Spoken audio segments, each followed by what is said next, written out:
चलिए जी, नए ब्लॉग की शुरुआत करते हैं। फिलहाल लिफ्ट में हूँ और ये ड्रेस है मेरी जो कि कल सुबह मैं पहनूंगा। 14 फ्लोर पे मेरा रूम है और बात करते हैं आज कुछ। हमने तो आपने देख ही लिया होगा।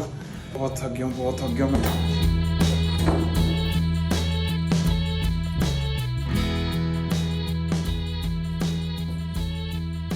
रमजान के कुछ ही दिन बचे हैं, मतलब 2-3 दिन बचे हैं। और मैं आपको बता दूं, ठीक कल के दिन मैं पिछले साल लास्ट ईयर मैं आया था दुबई में 6 महीने इंडिया में जॉब करने के बाद। सो मुझे 10 साल पूरे हो चुके थे और मैंने सोचा था कि अब मैं अपनी लाइफ, अपना फ्यूचर जो है इंडिया में सेटल करूंगा। और वहाँ पर मैंने 6 महीने काम किया। बट वहाँ पर जो मेरा एक्सपीरियंस रहा, मैंने कुछ व्लॉग में शेयर भी किया है। बट इस व्लॉग में हम थोड़ा सा और डिटेल में बात करेंगे, जिसके लिए मुझे बहुत सारे रिक्वेस्ट आते हैं कि शायद अपनी जर्नी के बारे में बताइए। सो चलिए करते हैं इस वीडियो की शुरुआत। लेके नाम जय श्री राम।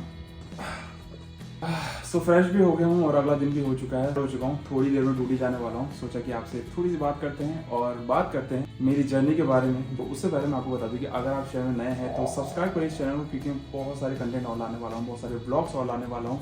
सो चलिए शुरू करते हैं। मैं बात करता हूँ अपनी जर्नी के बारे में। जर्नी तो नहीं, बट अपने एक्सपीरियंस के बारे में, क्योंकि मैं लास्ट ईयर इंडिया से होके आया था। मैं आपको बता दूं कि मैं लास्ट ईयर दुबई में आया था। ठीक इस ही टाइम ऑलमोस्ट 1 साल हो चुका है। और बेसिकली मैं 10 साल अपने यहाँ पे पूरे करके गया था इंडिया में। और मैंने सोचा था कि अब मैं वहीं सेटल हो जाऊँगा और वहीं पे काम करूंगा। 10 साल के बाद जब मैं इंडिया गया तो 10 साल पहले क्या था इंडिया, अभी क्या हो गया, मैंने बहुत सारी चीज़ें देखी इंडिया। मैं आपको बता दूं कि अगर आप जस्ट अभी ज्वाइन हुए हैं होटल इंडस्ट्रीज, तो आपके लिए होटल में काम करना अच्छा रहेगा कंपेयर टू रेस्टोरेंट। होटल में आप प्रोफेशनली ग्रोथ करते हो, रेस्टोरेंट में आपको काम सीखने को बहुत मिलता है। दोनों के अलग अलग एडवांटेज और डिसएडवांटेज हैं, चाहे वो सैलरी से रिलेटेड हो, चाहे वो काम से, प्रैक्टिकल से रिलेटेड हो।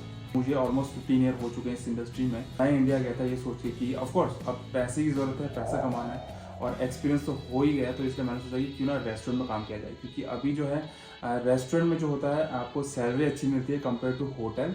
मगर होटल, जैसे मैंने बोला, अपने अपने एडवांटेज डिसएडवांटेज है। होटल में आपको उतनी सैलरी नहीं मिलती जितना रेस्टोरेंट में मिलती है आपको, मगर रेस्टोरेंट में इतना काम होता है जितना होटल में नहीं होता। तो बहुत सारी चीज़ें हैं जिसके बारे में मैंने अपने वीडियोज़ में काफ़ी बार आपसे शेयर किया।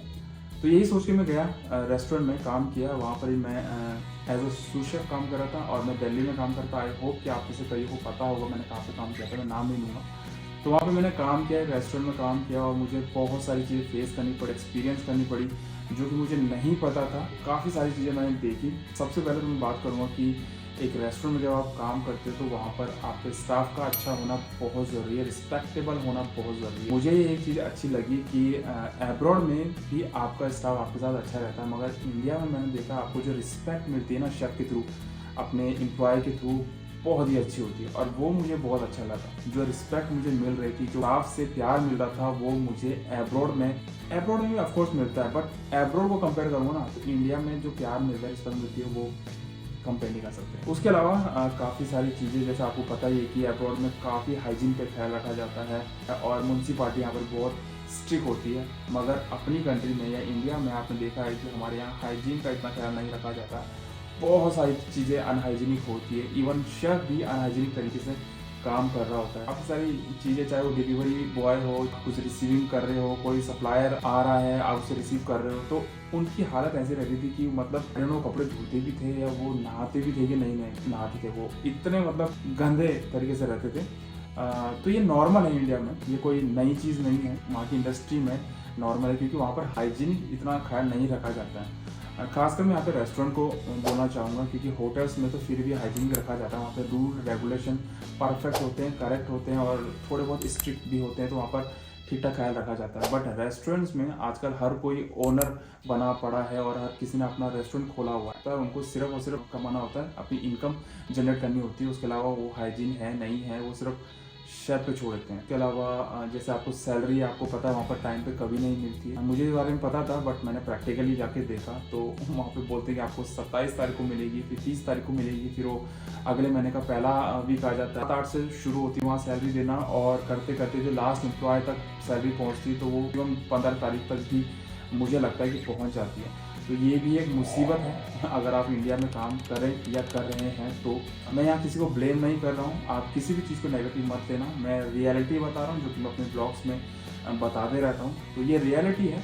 जिसको सही होना बहुत ज़रूरी है। आई डोंट नो कि फ्यूचर में क्या होगा, कौन करेगा, कैसे करेगा, बट इस चीज़ में कुछ ना कुछ निकलना चाहिए गवर्नमेंट के थ्रू या प्राइवेट सेक्टर के थ्रू कि इन चीज़ों को सही किया जाए। यहाँ पर एक भी चीज़ अगर आपकी एक्सपायरी मिल गई तो आपको पता नहीं कितने लाख रुपए का आपको फाइन पड़ रहा था। मगर इंडिया में आप कितने भी दिन तक कोई सा भी खाना किसी गेस्ट को खिला रहे हो, सिर्फ उसमें स्मेल नहीं आनी चाहिए, फंगस या ख़राब नहीं होना चाहिए, उसके अलावा आप उसको कभी तक भी चला सकते हैं। काम वहाँ पर जैसे आपका F&B जो मैनेजर होता है वो गेस्ट से उनका इंटरेक्शन होता है, वो उनसे पार्टीज लेते हैं, बुकिंग लेते हैं, और जब वो बुकिंग हो रही होती है, पार्टी हो रही होती है, नॉन स्टॉप काम कराते हैं शेफ से, उसमें कोई लिमिट नहीं होती। भले उनका इन्फॉर्मेशन रहता है अपने गेस्ट तक कि सर आपका जो प्रोग्राम है वो 8 से 12 तक चलेगा या 7 से 11 तक चलेगा, नहीं करते हैं। उनके गेस्ट जो भी आते हैं, एक बार अगर पार्टी शुरू हुई, एक बार आपका सेलिब्रेशन शुरू हुआ या कुछ भी फंक्शन शुरू हुआ तो वो नॉन स्टॉप जब तक ओनर न बोले तब तक वो चलाते हैं, और इसमें किसी का रूल नहीं चलता है, कोई भी रूल फॉलो नहीं करता है, चाहे वो F&B मैनेजर हो या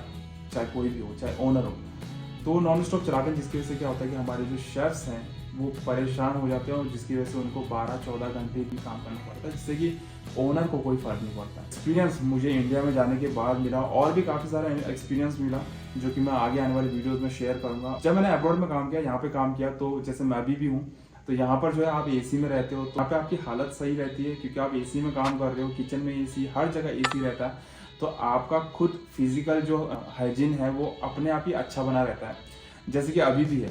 तो आपको मैं क्लिप दिखाता हूँ, मैंने जहाँ काम किया था वहाँ की हालत देखिए, बट मैंने काम किया था, मुझे तो अच्छा लगा, क्योंकि मुझे हर एक्सपीरियंस लेने में अच्छा लगता है, और जो कि मैं चाहता हूँ कि मैं हर एक्सपीरियंस लूँ अपनी ज़िंदगी में, अपनी लाइफ में, और अपने फ्यूचर में जो भी मैं कर रहा हूँ उसमें हर चीज़ कुछ ना कुछ नई हो, जिससे मुझे कुछ सीखने को मिले। मैंने काफ़ी सारे शेफ्स के साथ काम किया जिन्होंने ना कोई डिप्लोमा किया था, ना कोई डिग्री किया था, कईयों ने तो शायद स्कूल भी पढ़ा था कि नहीं पढ़ा था जब मैं गया था इंडिया, बट मुझे बहुत अच्छा लगा, क्योंकि जेन्युइन होना बहुत ज़रूरी होता है। शेफ जो है वहाँ पर इतनी कड़ी मेहनत करते हैं, उनको इतनी डीप नॉलेज होती है जिसको देख कर के बहुत अच्छा लगता है। तो ये चीज़ें मुझे बहुत अच्छी लगी। आइए मैं आपको थोड़ा सा क्लिप दिखाता हूँ इंडिया का, और देखिए वहाँ पर मेरी खुद की हालत और रेस्टोरेंट की हालत क्या है, जो कि अब्रॉड में तो आपको बिल्कुल कहीं नहीं मिलेगा। दोबारा बता दूँ, मेरी किसी भी बात को नेगेटिव लेके मत चलिएगा, मैं हर जगह की बात नहीं कर रहा हूँ, हर रेस्टोरेंट की बात नहीं कर रहा हूँ, बट मोस्टली यही हो रहा है और यही रियलिटी। चेक करिए वीडियो। तो आज का जो फाइनली मेरा वीडियो है वो मेरे रेस्टोरेंट से होने वाला है। तो ये देखिए, ये शेफ़ लोग बैठे हैं, टाइम पास कर रहे हैं। तो आज जो है फिलहाल गेस्ट वगैरह नहीं है, और यही होता है इंडिया में, जब काम नहीं होता तो सब बैठे रहते हैं, टाइम पास करते हैं। काफ़ी टाइम गुजारा है इंडिया में, ऑलमोस्ट 6 महीने हो चुके हैं अभी मेरे। और ये सारे के सारे जो है मेरे स्टाफ हैं, जो कि हम साथ में काम करते हैं। किचन के अंदर एक फैमिली होनी बहुत ज़रूरी होती है, जो कि अभी मेरे साथ है।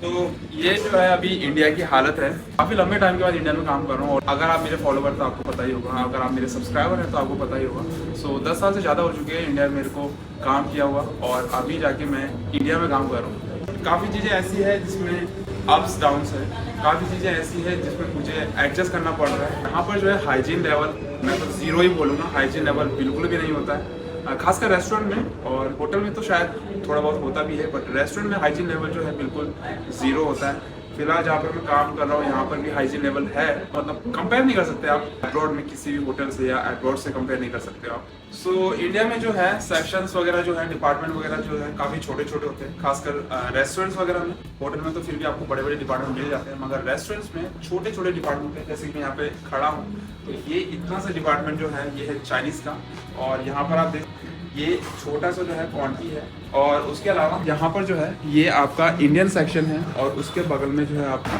तंदूर सेक्शन है। सो सेक्शन वगैरह जो है रेस्टोरेंट में काफ़ी ज़्यादा छोटे होते हैं, जिनमें आपको एडजस्ट करना पड़ता है, और इन्हीं छोटे सेक्शन से आप लाखों करोड़ों की कमाई करके आप देते हो अपने ओनर को, अपने रेस्टोरेंट्स को। सो ये जो सेक्शन आप देख रहे हैं, ये जो जगह है ये बेसिकली जो है सूस शेफ या एग्जी के लिए होती है, और यहाँ से खाना पिकअप होता है। तो ये छोटा सा एरिया होता है जहाँ पर कि पूरा खाना आपको पिकअप करना पड़ता है, सारे डिपार्टमेंट का खाना पिकअप करना पड़ता है। एक्चुअली सूस शेफ का काम या एग्जी का काम जो है वो सिर्फ और सिर्फ यही होता है कि वो यहाँ से क्यूटी पड़ता है और यहाँ से ऑर्डर देता है। ये स्टोर है, और बहुत ही ज़्यादा छोटा स्टोर है, शायद मेरे कैमरे में भी नहीं आएगा। तो इतने छोटे स्टोर जो है, या इससे भी छोटे स्टोर आपको मिलते हैं, और उसके अंदर आपको सारे का सारा स्टोर जो है रखना होता है।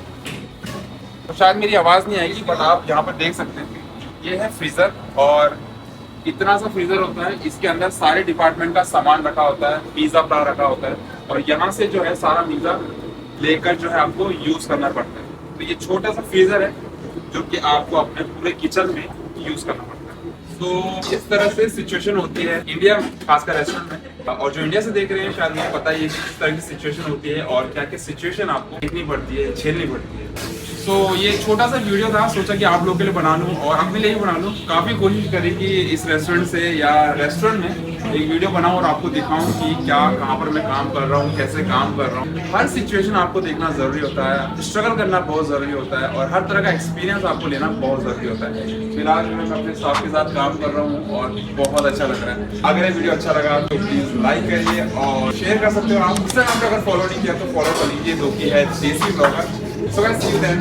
See you then.